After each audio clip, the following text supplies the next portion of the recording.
Your physical body is not physical. Your material body is not material. You have to start thinking of your body as an activity, as a process, if I may say so, instead of a noun, as a verb, an activity. So our bodies are constantly in the river of change and transformation.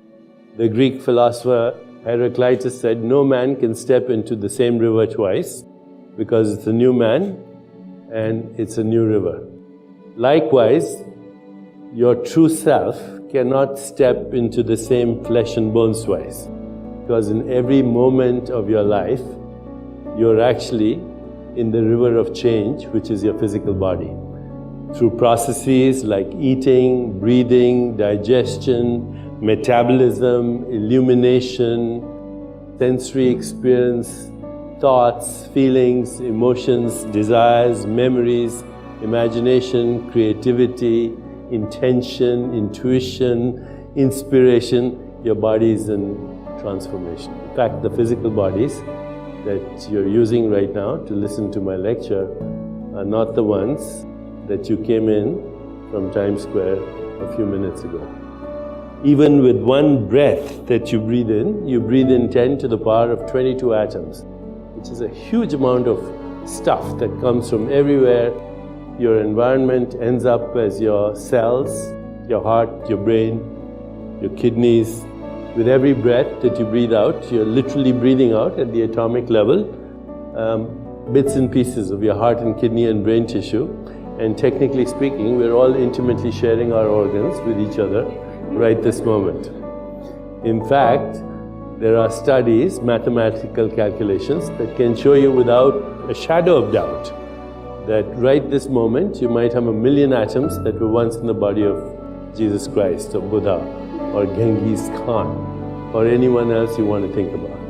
In just the last 3 weeks, a quadrillion atoms have gone through your body that have gone through the body of every other living species on this planet. So think of a tree in Africa, a squirrel in Siberia, a peasant in China.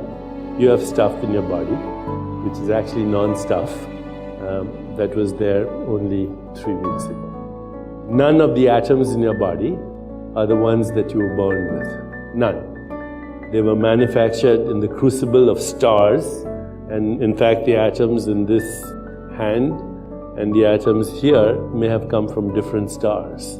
The carbon, the hydrogen, the oxygen that is right now circulating in your body is not even a material entity, it's a process. Once you understand that your body is a process, then you can engage in reinventing the body. And you do so by very simple, fundamental activities that you pay attention to. So let me tell you what are the most important fundamental activities. Sleep. When you sleep, your body rejuvenates itself, repairs itself. Not only your brain, but the rest of your body. The second thing, meditation. We now have actually scientific proof that a daily practice of meditation, and we have done these studies with places like scientists at Harvard, at Mount Sinai here in New York, and University of California. In our study, within 4 days of meditation, people increased the enzyme that controls biological age by almost 40% in 4 days. And then we took those samples, we sent them to our teams, as I said, in these institutions, and we showed that the entire genome starts to express itself in a different way. We don't change the sequence of nucleotides in your body, but there are genes that get upregulated, genes that promote homeostasis or self-regulation or self-repair, and there are genes that get downregulated, genes that activate inflammation. So both inflammation and homeostasis or self-repair are protective mechanisms. When you fall down, you need the inflammatory response to heal yourself.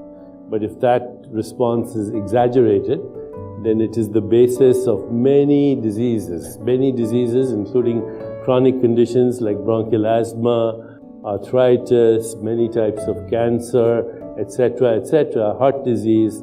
Inflammatory disorders are all connected with these diseases. So when the genes get down-regulated for inflammation, the genes get up-regulated, you're literally changing the activity of your genes and the enzymes that control cellular aging. And this we have shown already. So here are the few things that really matter. I mentioned sleep, meditation, movement. The more you move, the healthier your body. Don't worry about the kind of exercise you want to do. You can do any exercise.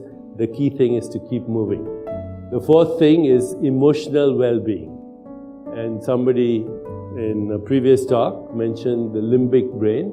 The limbic brain is that part of your brain that is influenced by your emotions.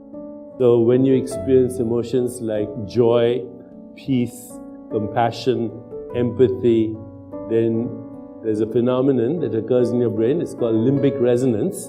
And the hormones that are secreted and the neuropeptides that are secreted, like oxytocin and dopamine and serotonin and opiates, these are immunomodulators and they enhance self-healing or self-repair. On the other hand, if you're feeling guilt, hostility, depression, and any of the things that create fear in your body, then limbic resonance turns to limbic dissonance, and that starts a disruption of homeostasis. So cultivating those emotions. And finally, diet.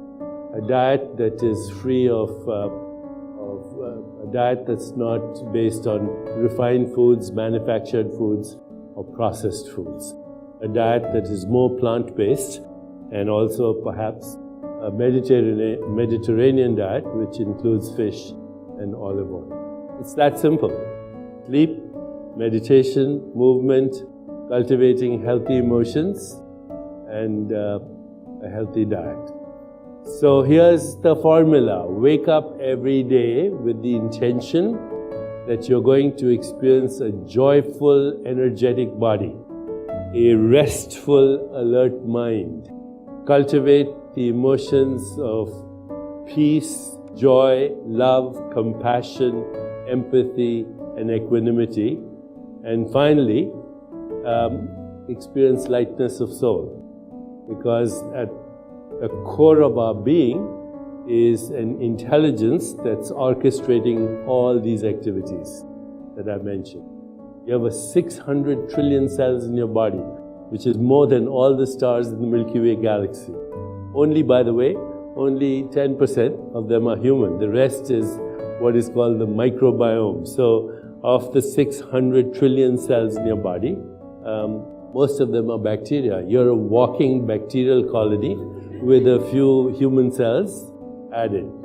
And all of these cells are working together as an ecosystem. And the things I mentioned to you, they influence everything. Diet particularly influences the microbiome, which is in our GI tract. And the microbiome and your genes actually regulate each other.